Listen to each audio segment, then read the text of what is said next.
Hello मेरे भाइयों, आप सभी देखने वाले को मेरा है सलाम।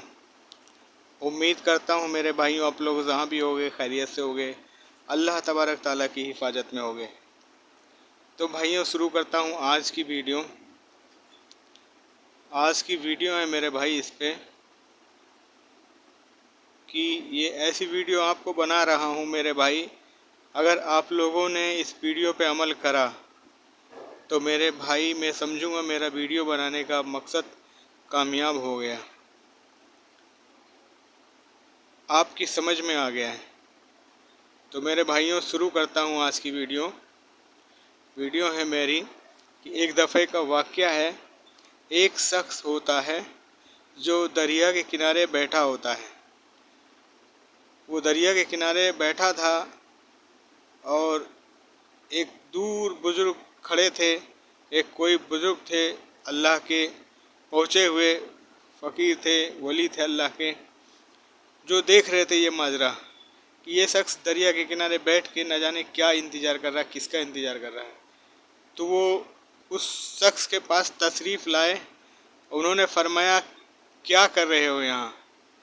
तो शख्स बोला कि मैं ये दरिया का पार करना है मुझे और मैं सोच रहा हूँ कि इसका पानी कम हो जाए तो मैं दरिया पार करूँ। तो उन्होंने फरमाया कि दरिया का पानी देखो, दरिया है, इसका पानी तो कभी कम नहीं होगा, तो आप बैठे रहोगे ऐसे ही? तो उस शख्स ने फरमाया, उसके पास बोलने के लिए कोई लफ्ज़ नहीं थे। उसके बाद उन बुज़ुर्ग ने फरमाया कि ये दरिया का पानी ऐसे ही बहता रहेगा, अगर पार होना है तो ऐसे ही हो जाओ, वरना बैठे ही रहोगे ऐसे हाथ पे हाथ रख के।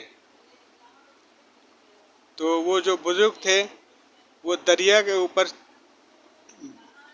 पैर रखा, दरिया के ऊपर पहला कदम रखा, और जब उस शख्स ने देखा तो उन बुज़ुर्ग के पीछे उसने भी दरिया के अंदर कदम रखा और आगे आगे वो बुज़ुर्ग थे और पीछे पीछे वो शख्स दरिया पार कर ले गया। तो मेरे भाई फिर आगे बुज़ुर्ग जब गए, दरिया पार हुई, तो उस शख्स ने फिर बुज़ुर्ग से फरमाया कि आप कौन हो? तो उन बुज़ुर्ग ने फरमाया मैं जो भी हूँ बेटा, पर मैं आपको एक मशवरा देता हूँ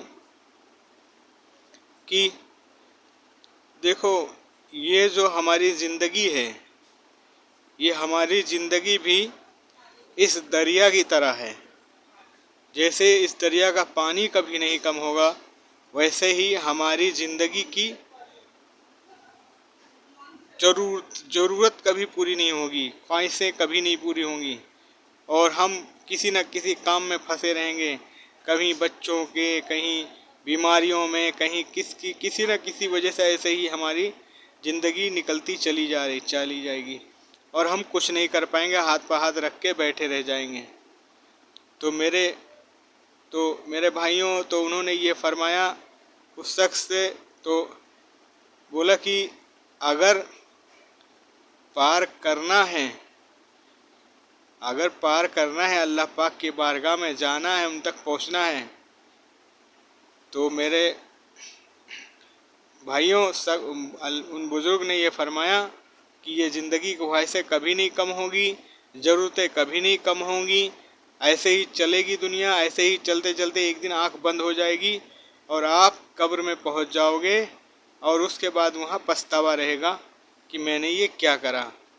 आप सोचते हो कि मतलब मेरी उम्र आ जाएगी तब हम नमाज़ पढ़ेंगे, अल्लाह को राज़ी कर लेंगे, या हमारे मतलब जो भी है बाद में पढ़ लेंगे, और जब वक़्त आएगा जब पढ़ लेंगे, जब टाइम आता है तो सब कर लेंगे। ऐसा मतलब हर लोग की सोच अलग होती है, हर इंसान की सोच अलग है। तो मेरे भाइयों ऐसा नहीं है। ये जो ज़िंदगी चल रही है, इसमें हमारे को फैमिली भी देखना है, ज़िंदगी की ज़रूरत जो भी चल रहा है सब ऐसे ही करते हुए हमें अल्लाह पाक की इबादत करनी है। 5 वक्त के नमाज़ पढ़ो, रोज़ा रखो, अल्लाह पाक को राज़ी करो, अल्लाह पाक से तौबा इस्तग़फ़ार करो। ऐसे ही करते हुए भाई साहब एक दिन दुनिया से दाना पानी उठ जाएगा और कब्र में चले जाओगे। अगर आपने अल्लाह पाक की इबादत की, अल्लाह पाक को राज़ी किया है, तो अल्लाह रहम करेगा आप पे भी। और अगर आपने नहीं किया तो फिर ये तो अल्लाह ही जानता है कि जाने वालों को, वहाँ जाने वाले को अल्लाह क्या करता है, अल्लाह पाक किसको किस हाल में रखता है, ये तो खुदा ही जानता है। तो उन बुजुर्ग ने यही फरमाया कि यही है ज़िंदगी का मायने, आप इसमें ही अल्लाह की इबादत करके अल्लाह को राज़ी कर लो, वरना एक दिन पछतावा रहेगा और कुछ नहीं कर पाओगे। और यही है बस जो कुछ है। मुझे जो समझाना था मैंने समझा दिया। और मेरे भाइयों, अब आप लोगों से ये उम्मीद है कि मतलब आप लोगों की समझ में ये बात आई होगी कि मैंने जो वाक़या बताया उसमें आप लोगों को कुछ समझ में तो ज़रूर ही आया होगा। अगर किसी के भी समझ में आ गया तो ये वीडियो बनाने का मकसद कामयाब हो जाएगा। और बाकी आगे शेयर करें। मैं आपसे फिर मिलता हूँ किसी और वीडियो में। जब तक के लिए मुझे इजाज़त दीजिए। अल्लाह हाफिज़।